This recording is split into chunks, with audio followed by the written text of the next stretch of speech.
Hello everyone, welcome to Let's Crack UPSC CSE English. About me, I'm Sandeep Bhushan. I have 8 years of teaching experience for civil services. I teach international relations and internal security and also in-depth analysis of Hindu editorials and articles. And this video is in regards to how to crack prelims and mains 2020. But prior to that, you have a notification in regards to the Let's Crack UPSC CSE English, which is India's largest learning platform. And once you get subscribed to it, you will have access unlimited live and recorded courses from the India's best educators. And the other privileges what you would get is that you would have daily live classes, live test and quizzes, and also structured courses along with the unlimited access. And these are the top educators at Unacademy, which you can see it on the screen. And these are also the others which you also can see it on your screen. And these are the courses in regards to Let's Crack UPSC CS English, like economy, geography, current affairs, and these are all the one which you can have a glance at on your screen. And the other in regards to the courses of Let's Crack UPSC CS English is essay writing, practice and strategies, social issues, and also in regards to interview preparation. And there is a notification again in regards to the subscription. You have 12-month subscription and 24-month subscription. 12-month subscription, the amount is 40,000, and 24-month subscription, the actual amount is 48,000. And you can go ahead with subscribing using my code SBT10, that is Sandeep Bhushan Thummala 10, and then you will get 10% discount on the 24-month subscription, and the discounted amount would be 43,200. And it's always better to go ahead with subscribing for the 24-month subscription. Because you would be effectively paying for the amount for the 13 months, but you would be getting the 24-month subscription. So please do take the opportunity of just paying for 13 months and then getting the subscription for 24 months. So if you haven't still gone ahead with the subscribing, go ahead with 24-month subscription. And this topic is in regards to the in-depth analysis of editorials and articles of the Hindu newspaper, wherein it would be in regards to the analysis of which would be thorough, a better, and a comprehensive understanding. So what is important to go ahead with the thorough, better, and comprehensive is we need to always keep on identifying the keywords, key phrases which are really important for the prelims and also for the mains point of view. These are the keywords which will make you really equipped and then have more of knowledge in regards to the factual, and then you will have more knowledge in regards to factual and analytical point of view. So factual and analytical knowledge you will have more, which you will be more at ease in the prelims and also in the mains examination. So now I would go ahead with the topic, which is today's article, which talks about the Hindu, that is the COVID-19 paradox in South Asia. So there is a paradox in the sense some kind of absurdity, or definitely there is some kind of confusion or contradictory kind of thing because of the COVID-19 in South Asia. So definitely we have to look at what South Asia is. That is in regards to India. India, you have Pakistan, Sri Lanka, Afghanistan, Nepal, Bangladesh.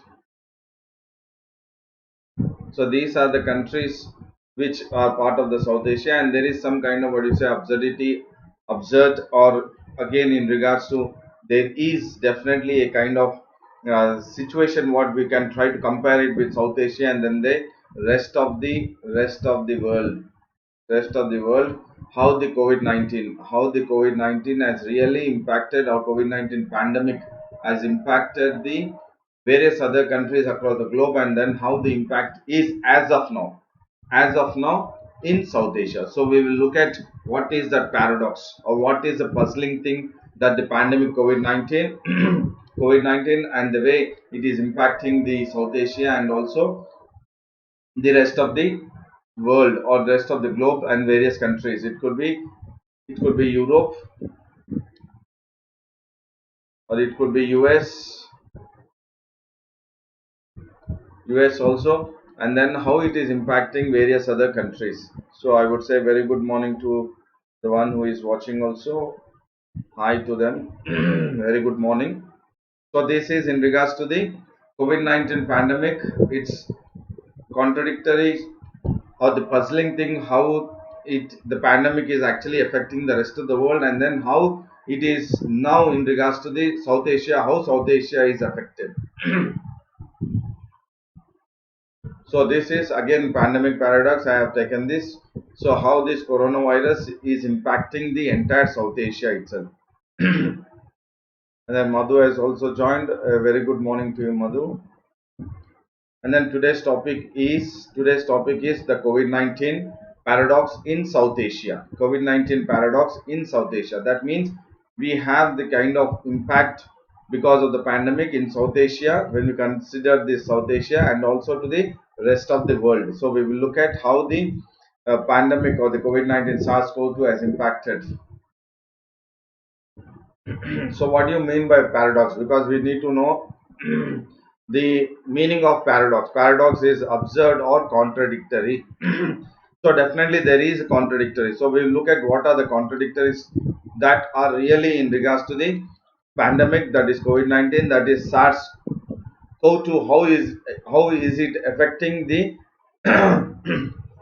extremely sorry, how is it affecting the in South Asian countries, and then now before we look at the what is it, the rest of the world, first we will look at India and then United States. So we will look at the data, how it has really, I mean the first initially it has been infected, and then how, when was the first infected case in India, when was the first infected case in US, and then comparing it with the population, and then the mortality and then morbidity, that is in regards to infection, and then the death rates, comparing first with India and US, and then later on we'll shift it to the India and then few countries in regards to Europe, and then again India with, I mean globe with the South Asian countries. So I think you understood. Now we would go ahead initially with India, US and India, then we will go ahead with the European countries, few European countries with India, and then we will go ahead with the South Asian countries versus the globe, rest of the countries in the world. So this is we have seen the first tested positive case in United States. In United States was on January 21st, and in India, if you look at it, it was on Jan 30. So that means the first case infected, tested person, confirmed person in USA was in January 21st, and then in India it was January 30. So this is a basic information we need to understand, because we are comparing it with the South Asia and then the globe, and then the global. So definitely we need to have an understanding first initially when was the first infected cases, now comparing it with the US and India. Then we need to know that in USA it was the first case tested positive was on January 21st, and in India it was January 30.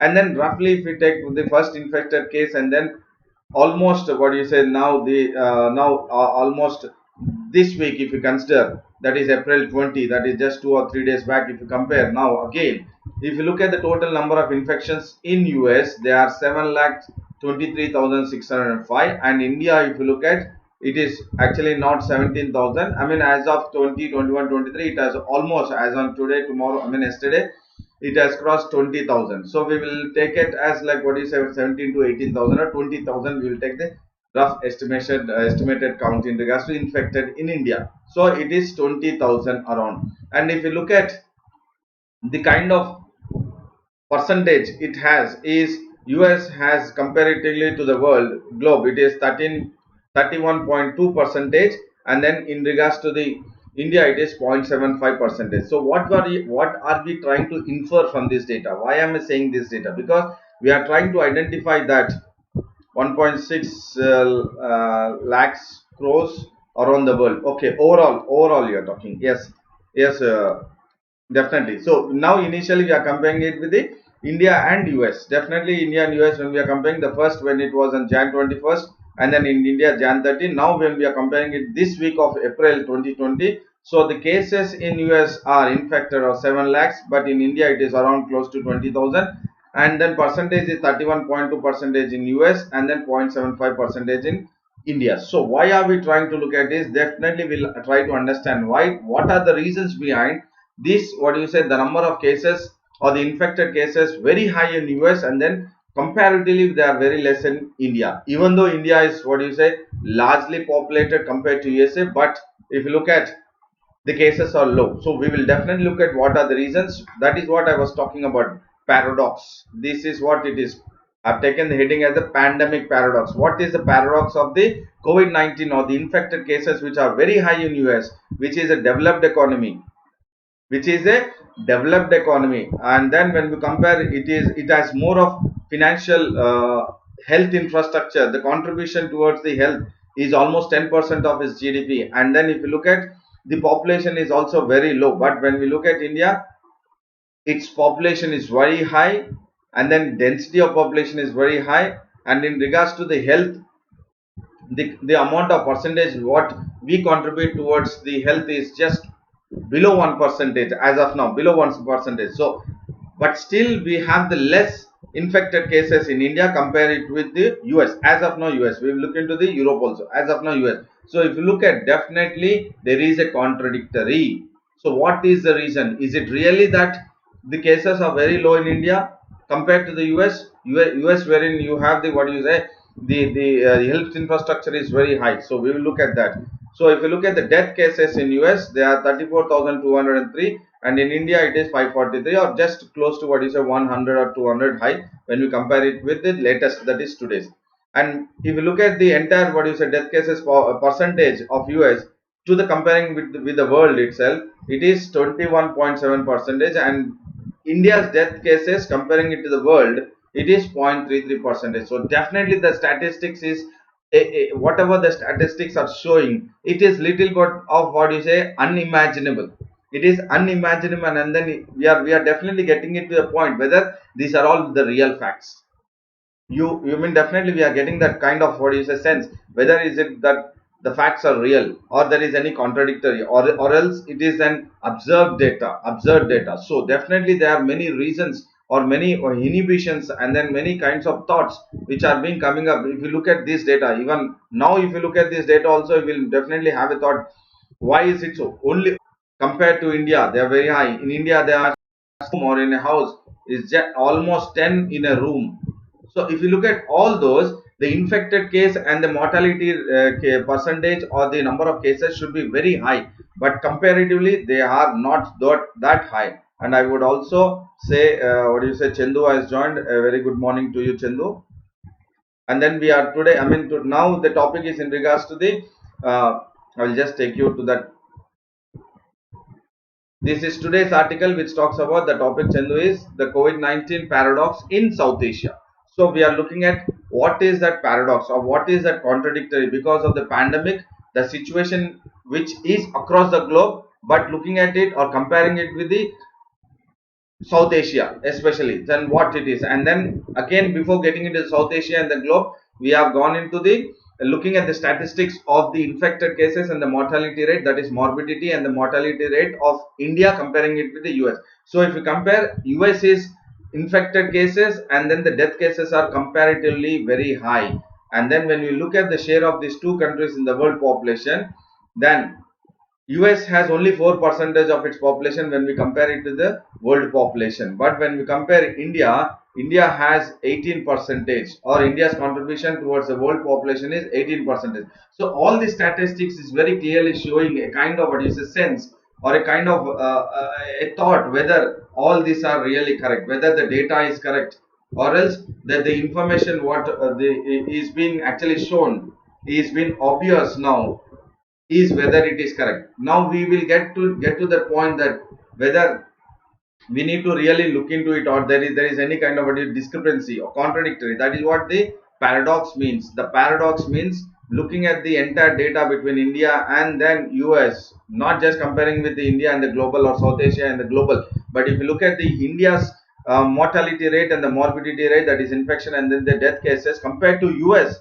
India is India is doing far better. That is, infected cases are less and the death cases are very less. So that is the contradictory. That is the contradictory, which is actually, what you say now, being in the limelight in the entire world itself. And then even many of them are worried that how the cases in India are very low comparatively to the infected and then the death cases. Now we will get into the point how it is actually, or what are the reasons. We'll get into it.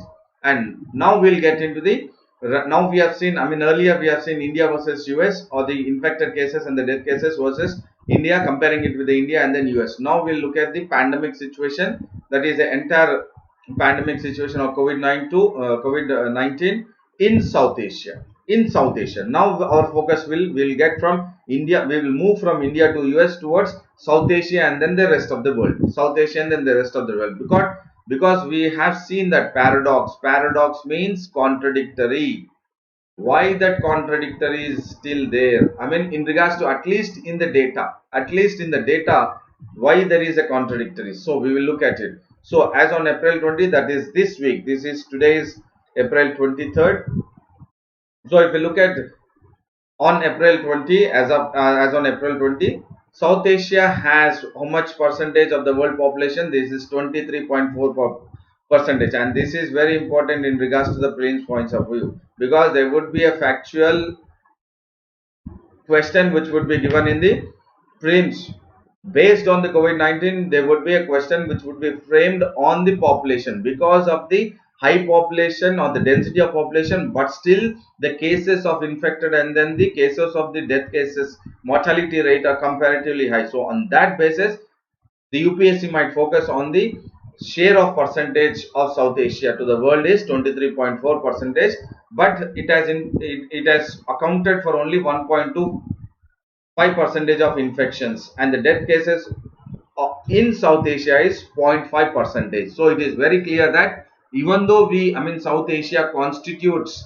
23.4 percentage of world population, but if you look at the infection cases, it is only 1.25 percentage, and if you look at the death cases, they are 0.5 percentage. So that also very clearly says that there is some paradox. Not only India versus US, again South Asia, and then comparing it with the world or global pandemic, and then global infection, and then global death cases, mortality. Definitely there is a contradictory. There is an absurdity in regards to what we are actually looking at the data. So we will further look at whether it is a contradictory or whether there has some kind of what is a practicality in it, that we can take it into consideration that yes, these are the reasons why there is what is a there is a decline in the infection and the death cases comparing with the South Asia to the rest of the world.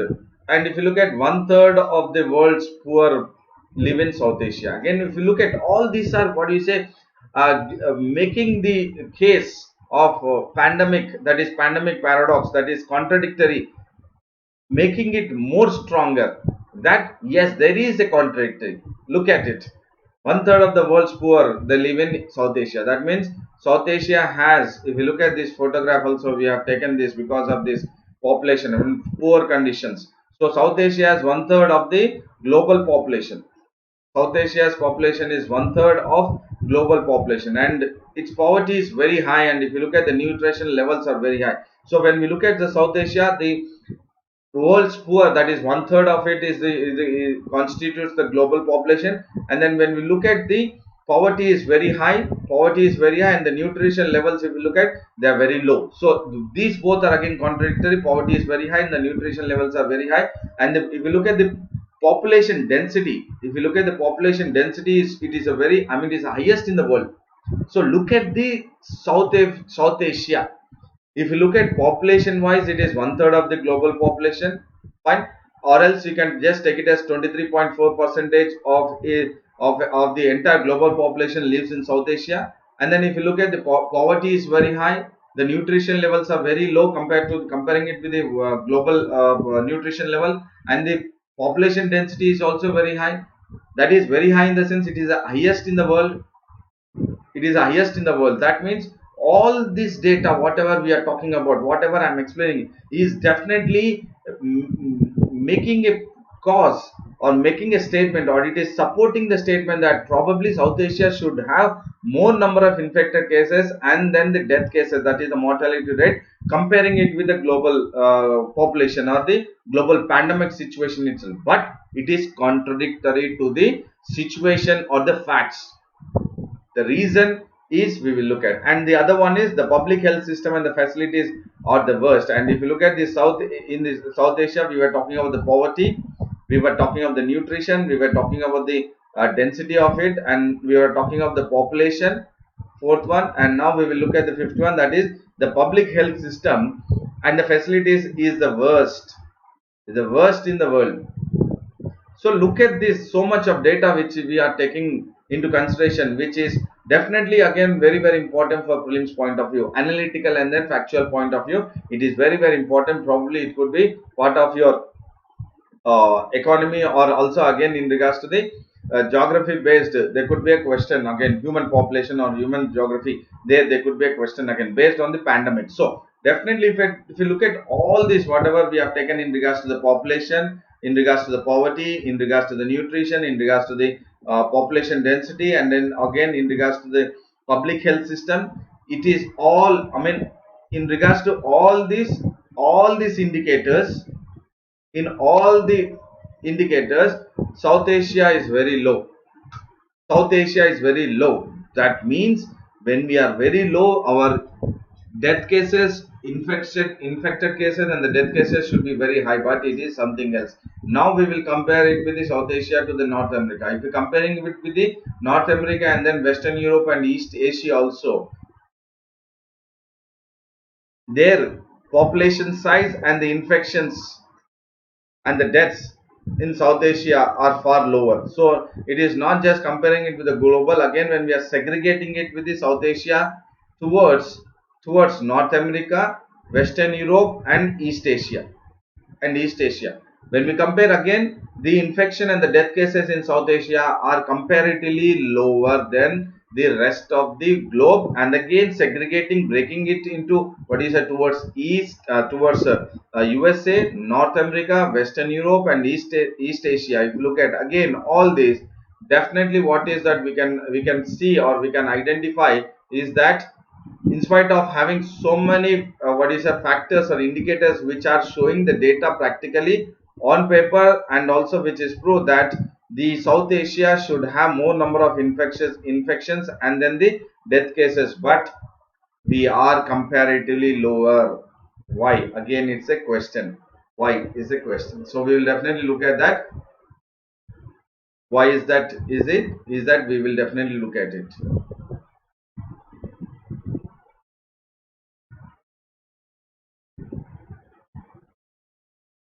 So as for the information or as for the data, what is being provided by the individual countries and also collated by the WHO, there is a flattening of curve.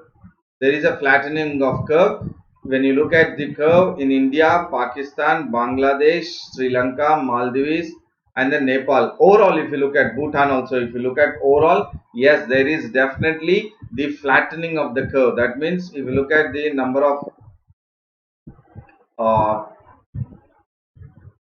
has come this way and then it is flattening, the curve is flat, it is flattening, definitely it is flattening. Why? But actually whatever the indicators we have looked at in the previous slide, all the indicators should actually make sure that the curve should not flatten, but the graph should increase like this,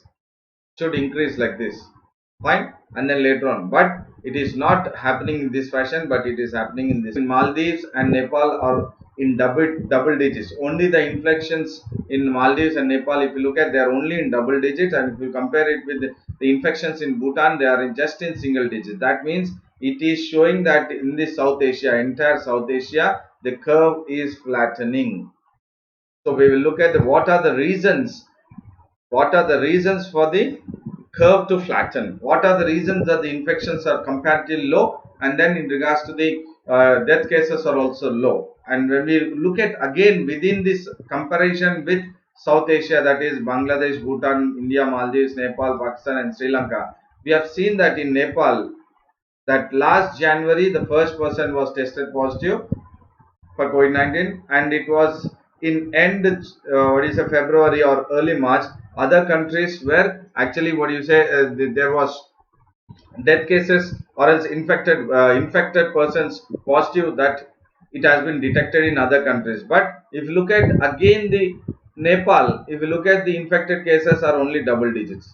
So look at that is what is really contradicting. So when I'm explaining all this, we are just going ahead with the contradictory explanations right now. I mean the data whatever is being provided, which is the factual data as of now, and then the indicators, if you look at all those also, it is very clear that it is that the South Asian countries are doing favorably better than the rest of the countries. Now we will look at the explanations, reasons. We will look at the reasons. So before we go ahead with the reasons, I will make sure that you will understand better in regards to the previous or else past experience of the Spanish influenza or Spanish flu, which has attacked the humankind in the year 1918. And then the entire death cases across the world were 50 million death cases. And then India has accounted for 18 to 20 million death cases, 18 to 20 million death cases during the Spanish flu, that is in 1918. So it speaks volume. This picture speaks volume about the death cases during the Spanish flu. And then we will now look at the reasons or the explanations why South Asia, in spite of the various or else 7 to 8 indicators what we have discussed, still the infected cases and the death cases are comparatively low. Because we will look at the reality might be much worse. Now this is very important. Might, I'm just taking it, might be much worse than what the statistics suggest. So that means there could be a possibility that whatever the statistics or the data are being collated officially also, probably there are many other cases which are undetected. Please do understand, probably there could be many cases which are undetected because, or do you say, the kind of infections are asymptomatic, because they are asymptomatic, because of the symptoms not being shown. Symptoms are not actually coming out of the infected persons. So thereby, because of the asymptomatic cases, the officially the data what we have might be actually less, and it would be worse. I mean the reality would be worse than what the statistics shows. One side of it is that is the data whatever is been put forth might be that is showing a cause that there is not because of the aggressive testing, because of no aggressive testing taken into consideration. There could be the statistics are very low and the reality might be something else. That one, because the total number of infections is almost underestimated, as testing is not nowhere near enough. That is what I was talking about. As we are not going ahead with aggressive testing, and we do not we have scarcity, that means very less of testing kits. And if you look at the testing aggressive testing or testing when comparing with our population, then it will be unmatchable, because our population 1.3 billion population, and then the testing kits it will be per million. So that is again when we are going ahead with testing per million, so definitely the infected cases and the death cases, the statistics will be comparatively low. So that is one of the reason. Fine. And the second reason is because of the lockdown. Because of the lockdown right from March, and then now it could be, I mean the second phase of national lockdown, or further it could be extend. But because of this, there is definitely a difference in the infected cases and also in the death cases. So definitely the reasons are one of the reason is because could be that because of the aggressive testing is not taken into consideration, or not still part of the testing in India. Because of that, the infected cases are not reported what they are supposed to, or they are actually infected because many of them are showing asymptomatic. They are healthy. Only when they are tested aggressively, only then we will come to know whether they are infected. And one reason is that is lack of testing. No aggressive testing. One is no aggressive testing, and the other one is national lockdown. Other one is national lockdown. So these two are the main reasons why there could be possibility that South Asia is still having very less infected, and then the death cases compare it with the entire world itself. But we have seen this lockdown has actually made the transmission of the chain of the virus to reduce, or we were able to, probably, if the national lockdown is correct, if the reason is correct, if I am saying if the national lockdown is the correct answer, or correct is the right reason, or correct reason for the low infection, and then in regards to the less mortality rate, then definitely we have made sure that the national lockdown or the social distancing has broken the chain of community transmission, one thing. And then we have made sure that the virus did not spread virulent, and thereby the flattening the curve has taken place. And the other one is, it is possible, or it is plausible, means it is possible or believable to argue. There is one contradictory to this. So what is that contradictory? Is like, probably South Asian countries, probably, I'm saying probably the South Asian countries are not still in the third stage or community transmission stage. Please do understand. One is the first one, what I was talking about, no aggressive testing. The second one is national lockdown. But could be because the other one, again, because we haven't this one, because India is still not in the third stage, that is still not in the community transmission. The virus is not in the community transmission or stage 3. Because of this, probably we are having less infection and then less mortality rate. So we are talking about the reasons or the explanations. Please do understand, this could be again prelims and also very important while you are writing the in the mains. So non-aggressive testing, or because of the national lockdown, and then because we are not still in the third stage or in the community transmission. And if we have achieved, or we are in the community transmission, an explosive growth in infection numbers could yet surface later in the second row. That means probably, hope it will not happen, hope it will not happen, but probably if we are thinking that because of the third stage is not totally effectively, which is the in regards to the community transmission hasn't taken place in India completely across all the districts.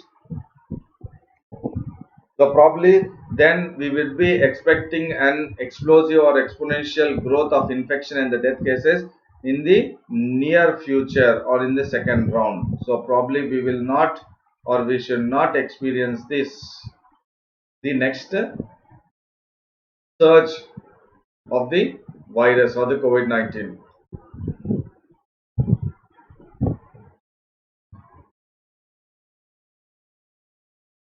And now we will look at the possible propositions. So what are the possible propositions, or possible, what do you say, hypothesis kind of things, that why, we have looked at, okay, now we have looked at, the first one was in regards to the national lockdown, and the second was in regards to the, as I have said, or we have discussed here, no aggressive testing, national lockdown, community transmission. So national lockdown, no aggressive testing, no aggressive testing, and the third one was in regards to the making sure that we are actually not into the community transmission. So as we are not in third stage, Fine. And the fourth one could be now that because we are still going ahead with the BCG, that vaccination is still there in India. And any queries, please do let me know. Everyone, any queries or any doubts, please let me know. The one who is all watching, it could be Chandu or one Cuteboard or anyone, Madhu. Any doubts, please let me know, so that we will try to also, I will try to also focus in that area also. And what are the other plausible proposition along with these three what we have looked at? Because we still have the BCG vaccine which is still continuing in India. And what is this BCG?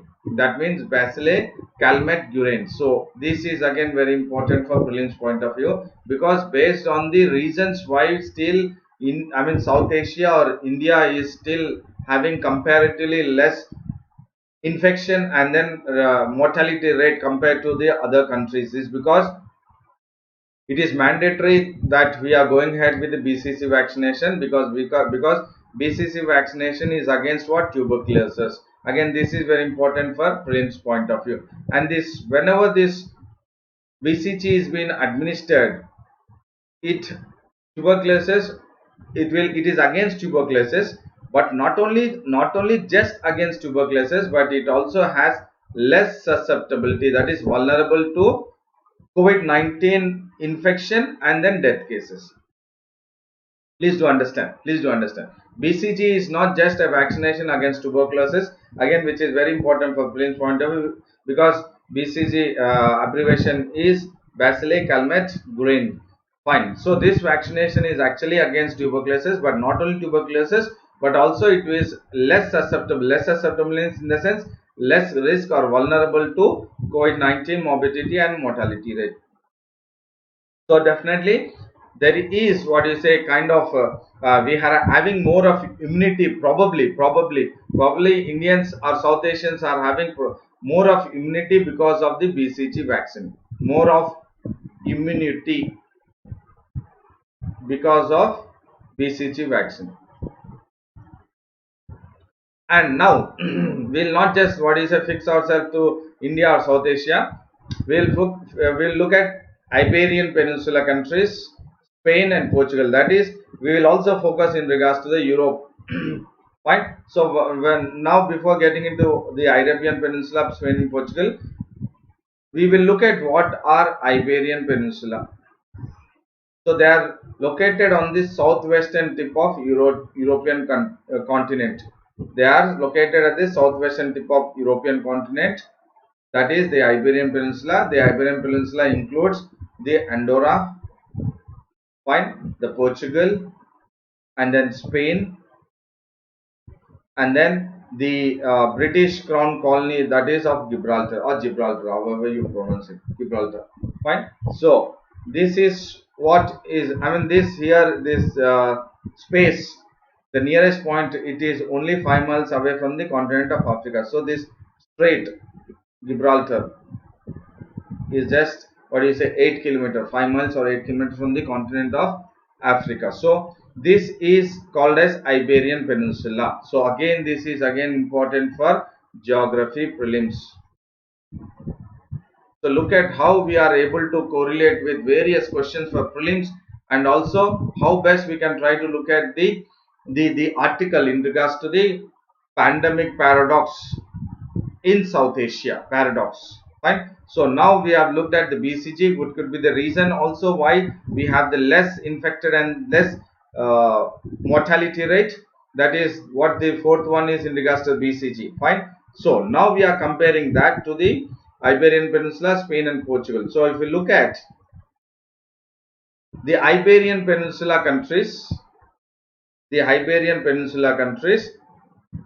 are having 1,96,000 infections and 20,500 death cases. But when you look at Spain and Portugal, their infected cases are 20,200 and then their death cases are 700. That means within, if you look at Spain and Portugal, fine, and then when you look at the other countries or the Andorra and then Gibraltar, now we will look at the difference. So BCG vaccine seems to have stimulating effect on immune system, and that goes well beyond tuberculosis. So it is not just what we are talking about, it is not just against tuberculosis, but it is increasing or developing our immune system to fight against the COVID-19. And if you look at here, the Iberian Peninsula countries, it is so, but the death cases, but when you look, compare it with the Spain and Portugal, and then comparing it with Andorra and then Gibraltar, definitely the cases are less. That means definitely the BCG vaccination is still prevalent there. So that is the reasons what we are looking at, the possibility of how or why the COVID-19 or SARS-CoV-2 is not virulent in the case in the countries wherein the BCG vaccination is still being administered. Wherein the BCG vaccination is still being administered, the cases are comparatively low. And we have seen that now, because of that, many countries or some countries are going ahead with the trials of BCG against COVID-19. That is especially the protecting the health workers. That is the frontline workers. The frontline workers who are part of the entire pandemic COVID-19 situation to handle in regards to infected persons, and then they are working in the hospitals. So many countries are going ahead with the trials of the BCG to make sure that they protect their health workers. And then some countries are also going ahead with the hydroxychloroquine. So hydroxychloroquine is an anti-malarial drug which is having lot of, the country which is having more of quantity is India. And then it is, what you say, hydroxychloroquine is a prophylactic. What do you mean by prophylactic? It means it prevents, or it is a precautionary measure for the health workers. So along with the BCG, even the hydroxychloroquine is being, what is administered to the health workers, so that the health workers would be having more of immunity rather than being infected by SARS-CoV-2. So definitely the BCG and then hydroxychloroquine are taken into consideration. So these could be the possible explanation of the reasons. So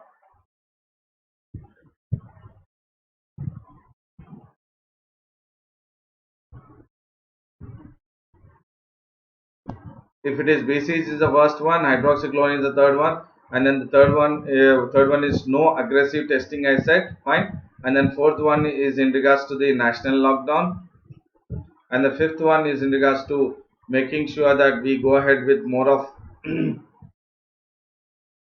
third, I mean the fifth one, more in regards to aggressive testing, or else the vice versa is that the India is still not in the community transmission stage. So probably these reasons could be that South Asians are having less of infected cases, and less of death cases, less. But one thing is, obviously, it is only scientific investigation that can establish the cause and effect. We are just taking into consideration. Ram Kumar has joined. Very. I mean, hi to you, Ram Kumar. We are talking about the COVID-19, the spread of infections and the death cases in South Asia, and then comparing it with the various other countries. And then Pratham Chavan has also joined. I would say hi to you also, Pratham Chavan. Hi to you also. Okay, USA, Britain, India also running trials of plasma therapy. Yes. Definitely. I will also look at it. I will also go ahead with that. So definitely, I mean the plasma therapy. Okay, now we have started. Definitely, that could be also one of the reason. Okay, I'll also include that. Cute board. I don't know what's your name. Cute board is written here. I will also include that plasma therapy. Plasma therapy. Fine. So good that I mean there is interaction going on. I like that. That is what I was saying, that any queries, any doubts, please go ahead with raising. Oh, okay. Okay. Hi Hina, how are you?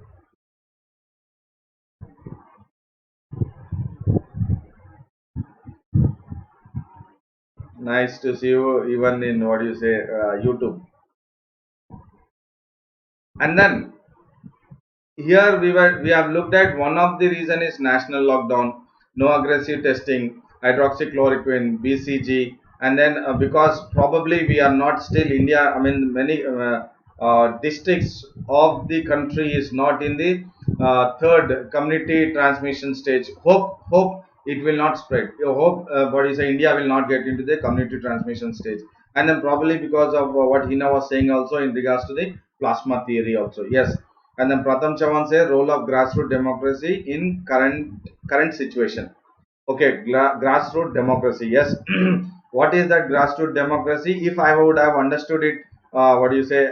Correct. That is in regards to making sure that our country, I mean the India, was focusing on lives rather than livelihood.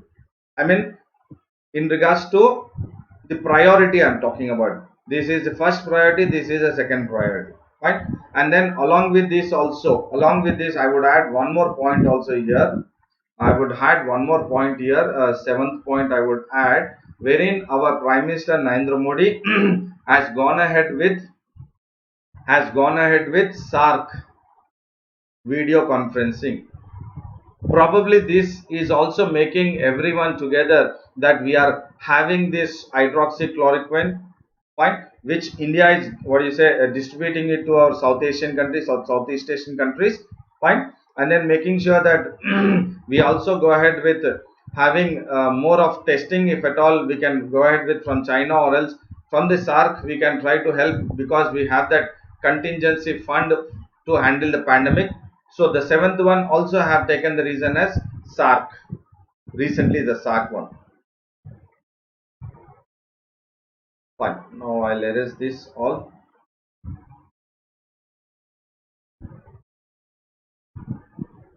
So definitely it is along with whatever the reasons we have told. But what is important I would highlight here is the last one. Once again I will reiterate. Obviously it is only scientific investigation. What I am saying is only scientific investigation. We have taken all the reasons or explanation, but all may be true or may not be true, and only scientific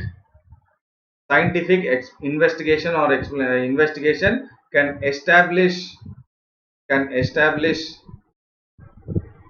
cause and effect of all the what do you say reasons what we have discussed. We have looked at, because as a civil servant aspirant what is important is that you need to understand it from the point that this could be the reasons. Again we are not just what you say hooked up to that. We are definitely saying that probably there should be a scientific investigation, and once the scientific investigation takes into consideration, and only then if it is proved that yes, because of these reasons the spread of pandemic, that is the infected cases and then the death cases in South Asia are comparatively lower comparing it with the other countries. Only then we can say, otherwise no, we cannot totally take it into consideration. But for explanation you can definitely put forward your point in the answer. Panchayat, urban local bodies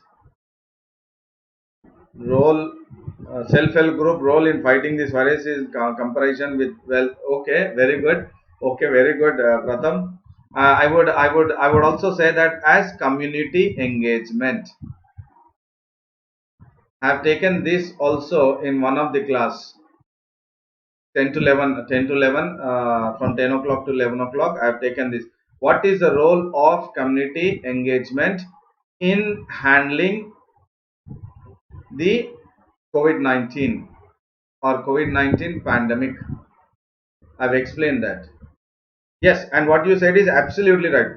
I'm not saying that I'm contradicting with you, Chavan. What I'm saying is what you said is absolutely right, that the panchayats, urban local bodies, so along with this community development, when we are talking about this community development, definitely it is the ASHA workers,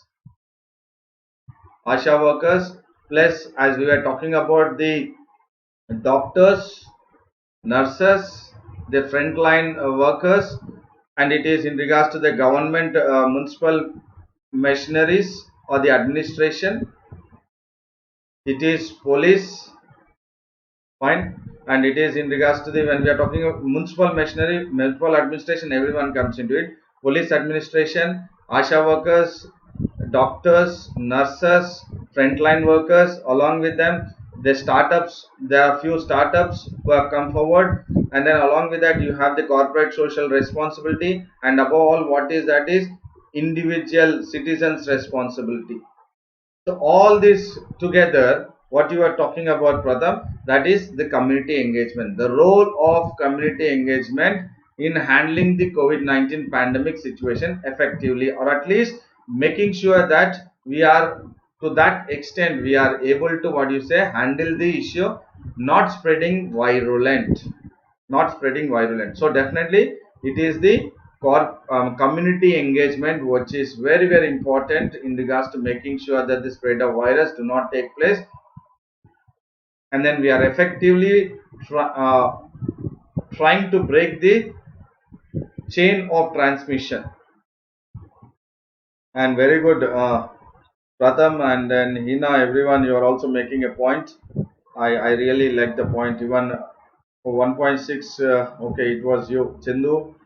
Please go ahead with, if any queries, Chindu, also please go ahead with that. And now we will look at, I will look at what are the challenges of lockdown, because definitely national lockdown has created positive, that is we did try to spread the virus, we did try to spread the or else cut the transmission, of SARS-CoV-2 or COVID-19, cut the transmission of COVID-19, we did, fine. And now I look at the lockdown in India, that is, which is a vast geography. Many of them feel that it is the most stringent in the world. It is the most stringent. Why? Because 1.3 billion population, and this we are going across the kind of, what do you say, country, across the country. Pratham says use of technology, example Arogya app. Definitely it is in regards to the, what do you say, digital, even digitalization is also part of it, that we have effectively tried to, what do you say, restrict the spread of virus. I'm saying we didn't stop it, we did try to restrict little bit to the spread of virus, fine. Definitely very good point made, Pratham. Arogya Setu app, yeah, definitely. So it was the most stringent, because as we have seen, many of the, see what this is what is important, the migrant workers were the one which were badly hit, and this we could, the positive side of the national lockdown is we could break the chain of the transmission by maintaining the social distancing or the physical distancing. But what is important is national lockdown has created a lot of problem to many of the people, I mean the larger chunk of the population were disturbed, because many of them could not go ahead with, what you say, being confined in the house, because they were not, or else national lockdown was for the only to the privileged people who were living in homes who have better spaces and, what do you say, a number of rooms or a number of doors. But the national lockdown was impossible for people who were living in the slums in mega cities, please do understand. So they come to the, what do you say, cities or the mega cities for the, as a migrant workers, as a, what do you say, for the jobs, for a better livelihood, so the slums, urban slums in the mega cities, the national lockdown was impossible. And for the migrant workers, it was because they all stay in a very cramped spaces in the sense, very the rooms would be very small, and in the small rooms almost 10 or 8 to 10 people live in a small room. So that is again, what do you say, a very big impact of the national lockdown onto the urban slums. But in regards to the privileged living homes, people definitely accepted it, they welcomed the national lockdown. So there is two different opinions in regards to the national lockdown. Privileged people, they accepted it, the one who are living in the slums or in regards to the cramped spaces, or else the migrant workers, the national lockdown is not really an what do you say, acceptable, or it was not welcomed for them for a longer period of time. And Pratham says that impact on service sector, especially unskilled. That is what I was talking about, the migrant workers. These migrant workers are the one who constitutes for a larger chunk of the unorganized sectors. not organized, unorganized sectors, and informal sectors, right? And these are the one which directly impact on the, what do you say, the manufacturing sectors, and also impact on the service sector, especially unskilled workers, definitely. Because when you talk about the service sector, definitely the service would be provided by the skilled workers only. Please to understand, the service will be provided by the skilled workers, but when we are talking about unskilled workers, definitely they are the migrant workers or the migrant laborers. So definitely the manufacturing sector has been hit badly, and then the skilled workers, as the national lockdown, forget about skilled or unskilled, because of the national lockdown all the sectors were badly hit, and also the service sector also was badly hit. So almost all the sectors, how many core sectors are there in India? There are 8 core sectors, so all the core sectors have been badly hit. So definitely the national lockdown is definitely make has been a part of making sure that the virus did not spread virulent. We have stopped the infections, but it has also created challenges to the government of India and to the one who are living in the slums, cramped spaces, and also the daily wages, migrant workers. It has really created problem to them. And then this has actually, what you say, the national lockdown has mitigated in the sense it has lessened the spread, as we discussed, that it has made sure that the we could break the transmission to some extent, and they have really saved the lives. But they have saved the lives, but they have taken away the livelihoods. Please do understand here, this is very very important again in regards to the national lockdown. There could be a question wherein it could say the national lockdown has saved the lives but also taken away livelihoods. Explain. National lockdown has saved the lives but also taken away livelihoods. Explain. Contribution of Swachh Bharat in current pandemic, definitely, no doubt about it. Pratham, no doubt about it. Definitely, Swachh Bharat. That is what we were talking about, hygienic. This community engagement. When we are talking about the community engagement, they are also again part of the Swachh Bharat people. I mean, the one who are part of the Swachh Bharat, who are focusing on the sanitation, who are focusing on the hygiene, what do you say, conditions or hygiene practices. So definitely, as you said, Swachh Bharat does, what do you say, play a vital role. And then Hina says that there are both pros and cons of national lockdown, whether it is socially or economically. Absolutely, absolutely, absolutely. That is what I'm saying. If a question is given in the mains, the national lockdown has saved the lives but also taken away the livelihoods. Explain.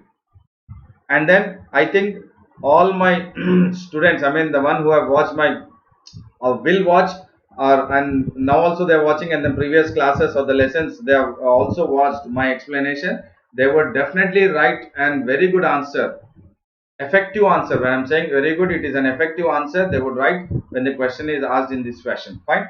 And then when we look at the other side of it, is then definitely the lockdown has meant hundreds of people, of millions of people, they have lost jobs. So this is the negative side of it. They have lost the incomes, and then they have been out of the livelihood, and then they are totally under the what do you say, a burden is put on the poor people. So definitely there is a, what do you say, the both the sides, as Hina was saying, you have both the pros and cons. Yes, definitely pros and cons are there. One is that they did try to, what is say, save the lives. The other one is the jobs are lost, income is not there, that livelihoods that deprived of because of the economic activity, lack of economic activity, lack of livelihoods, and there is lot of burden, that is psychological, and then it's a mental agony onto the poor people. And then a trade-off between getting sick and, okay fine, now I will ask you to concentrate on this. That is why I'm erasing once.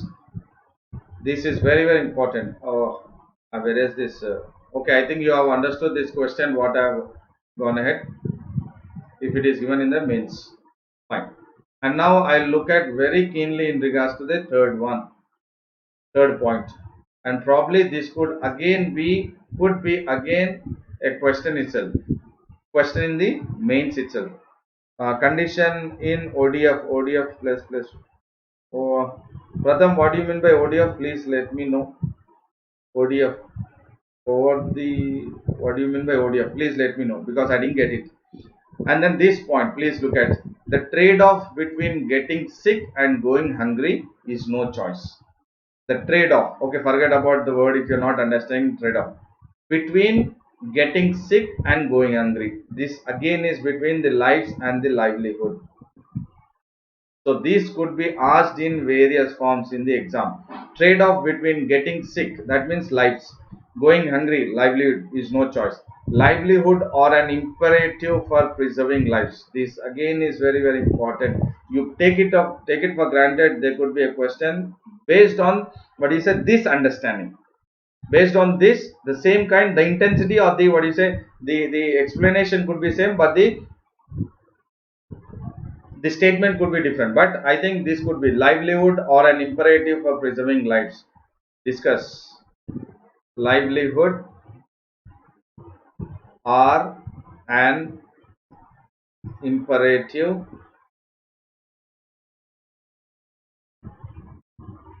for preserving lives. Preserving lives. Discuss. Madhu, are you getting the point? Are you there, Madhu? Okay, open defection free. Yes, absolutely. Open defection free standards in Swachh Bharat mission. Now because what is important, that is what I was talking about. Very good. You are making very valid points for them. Very valid points. Swachh Bharat, in Swachh Bharat you are talking about open defection. Yes, definitely. That will definitely. What do you say? Now from now onwards, I mean, when the community engagement, the role of community engagement, trying to emphasize on the Swachh Bharat, sanitation, and then open free or open defection free. In these regards, we are talking about hygiene practices. Hygiene practices. So definitely, this pandemic COVID-19 will definitely be an eye opener that how we need to actually focus on the, or how effectively we need to carry on the Swachh Bharat, implementing effectively the Swachh Bharat, so that the viruses or the spread of bacteria will not take place when we maintain the hygiene practice by effectively implementing the Swachh Bharat through the help of the community engagement. Are you getting, Madhu? Fine. So the question is livelihood. Another question for the mains. Livelihood are an imperative. Imperative means compulsory. Imperative means compulsory. Compulsory for preserving lives. Livelihoods are an imperative for preserving lives. Discuss. So you have an answer. And then trade-off between getting sick and going hungry is no choice. Trade-off between getting sick and going hungry is no choice, because the one who are living in the slums, the one who are migrant workers, they are not really worried about whether they are sick or whether they are hungry. No choice. They have to go ahead with, even though they are sick, they have to go ahead and then make sure that they do not starve, because once they are hungry, they starve. What will happen is again they will lose life. That means they will, again it is death for them. They will lose life. So what is important by providing lives and then no livelihood? That is also a concern now. So what is important is the trade-off between getting sick and then going hungry is a no choice for the migrant workers. And in short run, it will matter. It is a matter of survival for households and firms, and stabilization for economy. So if you look at everything, when we are talking about lives and livelihood, it is definitely between the lives and the economy. I mean, protecting the lives of the entire 1.3 billion population, and then also making sure that the livelihoods are being provided to the rest of the 1.3 billion population by livelihoods. So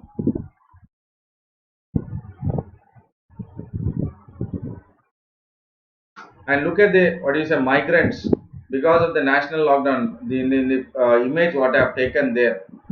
Look at the situation. Where is the it is, and this is after the national lockdown. Please do understand. This is after the national, and the national lockdown was to make sure that we follow strictly the social distancing. But what is that social distancing or the physical distancing being taken up during the migrant workers when they are wanting to go to their respective villages or the states.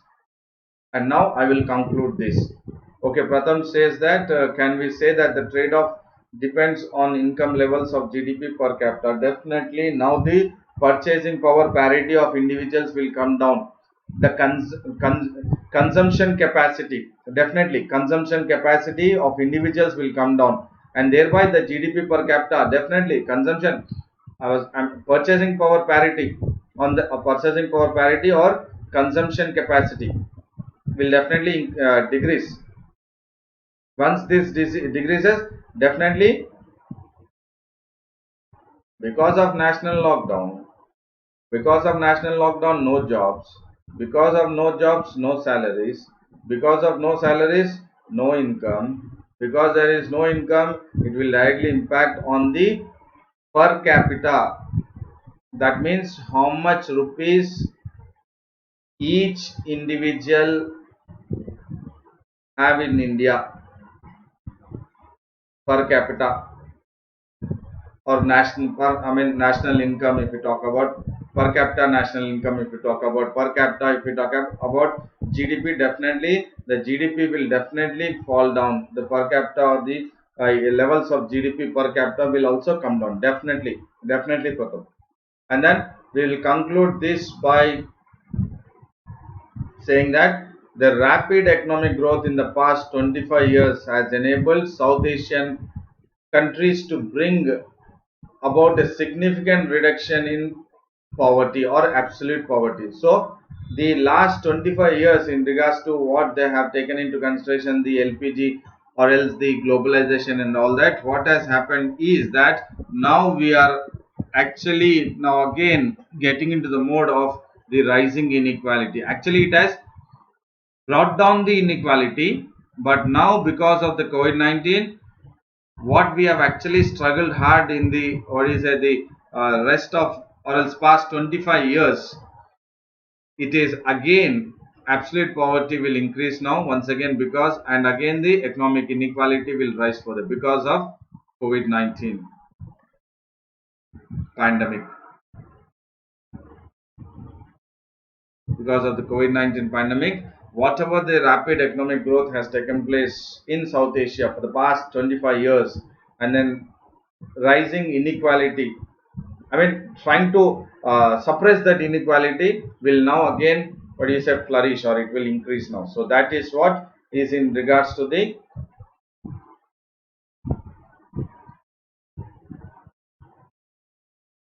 COVID-19 paradox in South Asia.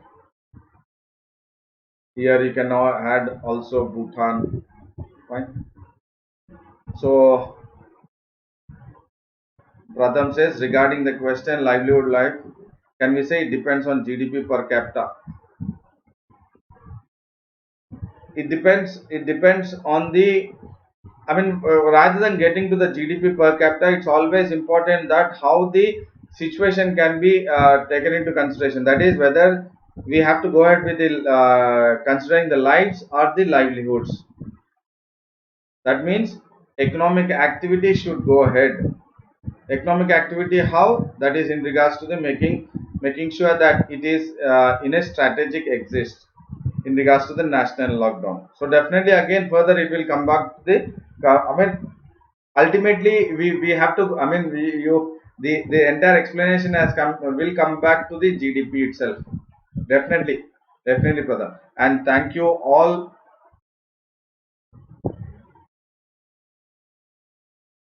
I would say thank you all for going ahead with this class, and I hope this class was very important in regards to not just looking at COVID-19 and then India, but we have looked at in regards to the COVID-19 and then South Asia and then the various reasons, and then how best we can try to come out of it. And then very good discussion we had, and thank you all. And then make sure that you like the video, subscribe the video, and also go ahead with hitting the bell button whenever you are watching the video in the YouTube, that is Let's Crack UPSC CSE English. If you haven't subscribed for the Let's Crack UPSC CSE English, please do subscribe using my code SBT10, that is Sandeep Bhushan Thummala, because you would get 10% discount, 10% discount on the 24 months subscription. So you would be actually paying for 13-month subscription, but you would be getting the subscription for 24 months. So please go ahead with using my code SBT10. Thank you, sir, for your precious time. Okay. Hina says live classes again on Academy. When next class in person? Next class is again tomorrow 11 o'clock. Tomorrow 11 o'clock. And in regards to Unacademy, I'll let you know, Hina. Tomorrow we have at 11 o'clock again. Tomorrow 11 o'clock we have the class. You can also inform if any of your friends are there, that you can also inform them about the class. I mean, we have it on the YouTube tomorrow 11 o'clock. Fine. And then thank you very much, and then see you tomorrow at 11 p.m. for a, what do you say, and another trending topic in regards to the editorials and articles. Thank you very much, and then please do not forget to use my code SBT10, Sandeep Bhushan Thummala 10. Thank you very much.